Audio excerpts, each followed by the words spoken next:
It's that team right there. The Lakers take down the Nuggets. Let's show you how it played out down in the bubble. LeBron and the Lakers. LA trying to get back to the NBA Finals for the first time since 2010 when Kobe led them to their last NBA championship.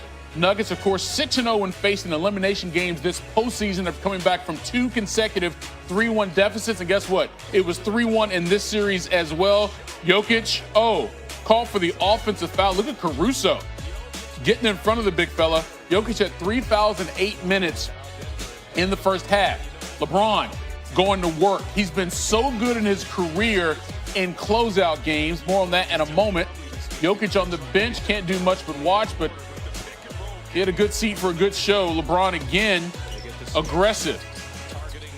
How about that move? Come on now. Stop showing off. 16 points, 7 boards, 6 assists in the first half for LeBron. Lakers led it by 10 at the break. Third quarter. Something was up with Jamal Murray's leg, and he just wasn't quite the same dude. I mean, a good defense there too, but that's not the same guy we've seen light up opposing defenses throughout this postseason. And then here, not 100%.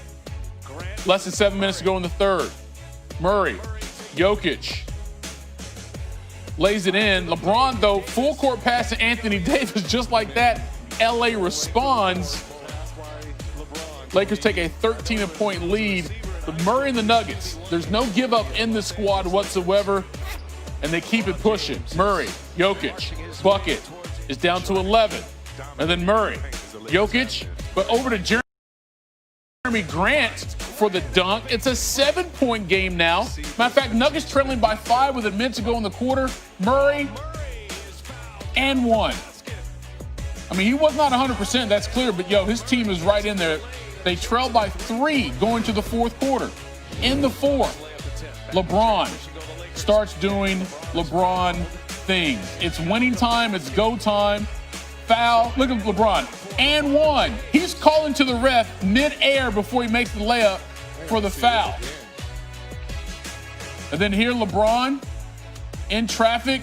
Little quick thing over the front of the rim. Jamal's like, yo, really, dog? Yes. And then more of LeBron pushing. Just plows over Murray. No call. Gets the offensive rebound. Caruso to AD. Bucket. 10-point lead. You thought that was the backbreaker. Less than 5 to play. Nuggets down 103-96. Jokic. And 1. So it's a 4-point game. Ensuing possession. Danny Green puts the Lakers up 7. And then LeBron, he took it over. His record in closeout games in the postseason is ridiculous. 38-10 all-time. That's the best record by a player in NBA postseason history. And LeBron is about to go to yet another NBA Finals.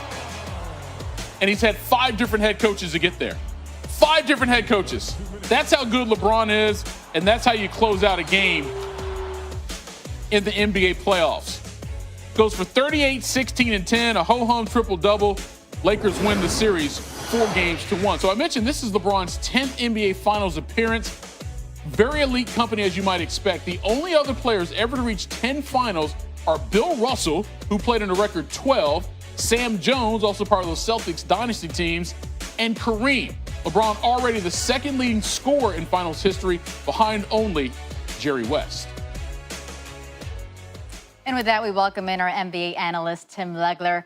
Legs, Nuggets with a 3-1 comebacks in their previous 2 series, but the Lakers proved to be too much in this one. What do you think was the difference tonight in Game 5? Very simple, Tony. The Lakers have LeBron James and the Nuggets don't. I mean, if I really want to sum up what tonight was about, you saw it out of LeBron early in this game. He was just doing some straight line dribble drives, playing power basketball, particularly in that second quarter when they built the lead. I mean, what he was reading in front of him was not enough traffic to slow him down. And so he's just going to get his shoulder turned and he's going to get into the chest of defenders and he's going to get to the rim. I thought that was basically what summed up the first half. And then at the end of the game, you never know if LeBron James is going to get this hot with his jump shot, but clearly he was feeling it.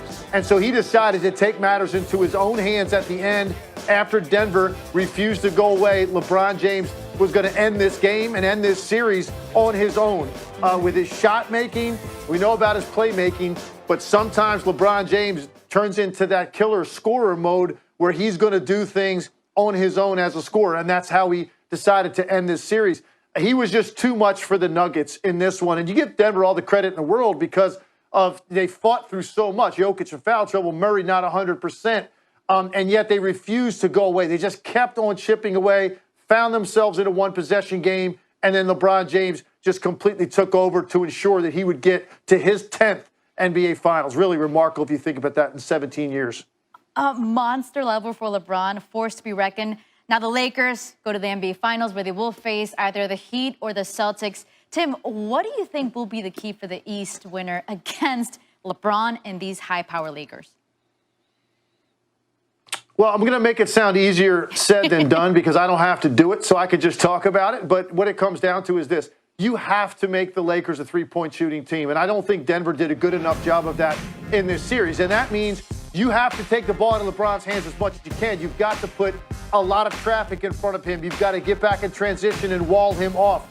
When he starts to back down and starts to, dribble the ball more than 3 or 4 times, you've got to get the ball out of his hands and dare their role players to beat you from the three-point line. I think a good number is going to be 35 to 40 three-point attempts.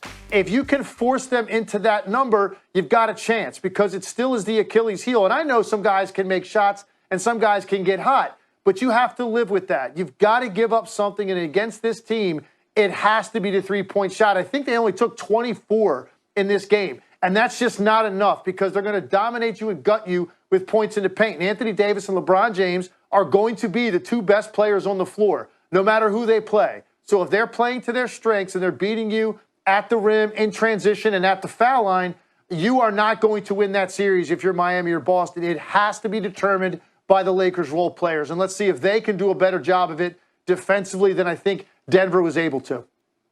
Tim, hang on. Apparently, Nuggets head coach Mike Malone is gushing about LeBron. Let's listen in. That's new on SportsCenter. It is incredible, and when you just step back and look and marvel at what LeBron is doing at this stage of his career, how he continues to find ways to improve and get better and take whatever team he's on to new heights, that defines his greatness. I mean, 10th finals appearance. And I know everybody wants to get caught up in the whole argument, the greatest of all time. That is an unwinnable debate. LeBron is a great player, and he's one of the greatest to ever do it. And his resume speaks for itself.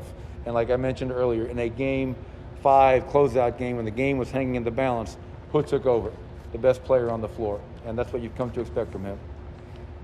To your point, Tim, the best player took over. And, it's a little bit of a heartbreaker, right? Because the Nuggets were the bubble Cinderella. They fell short. They had quite a run in the bubble.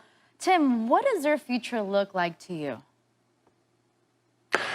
Man, it can't be any brighter, honestly. I think this is a team that will be in the NBA Finals within 2 or 3 years. I firmly believe it. And they just need one thing because now they've had a star in Jokic now for a couple of years. Jamal Murray now has to translate what he just did in the bubble to a full 82-game season. When it gets back to normal NBA calendar, can he continue to do what he did in the bubble? I believe he can because his handle, his range, his finishing ability, all of those things are on star level now. So there's 2 pieces. And now you look at some of the other guys that have emerged. Jeremy Grant now looks like he has found a home. Gary Harris is going to be much better going forward. He had a tough break with an injury, couldn't find his rhythm. But the key to me is Michael Porter Jr. Michael Porter Jr. is going to be an all-star in this league, and it's the one element that this team needs offensively, that big wing that can get a shot from anywhere on the floor. That's what Michael Porter represents. And to me, to get there, he's going to have to get physically stronger, which obviously he will. He's still a young player developing into his body.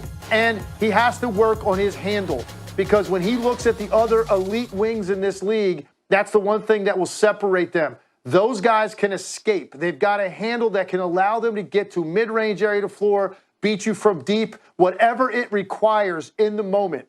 He has to take lessons from all of those great wings playbooks and add that to his game. And once he does, you now have an all-star to star caliber point guard. You've got an all-star front court player, and then you're going to have an all-star wing with a great supporting cast and a very well-coached team. This is a team that will be in the NBA Finals, I believe, if they keep that group together within the next 3 years. Tim, as always, thank you so much for the perspective. Once again, the Lakers have one more stop in the NBA bubble. So we heard Mike Malone talking about LeBron. How about LeBron talking about LeBron?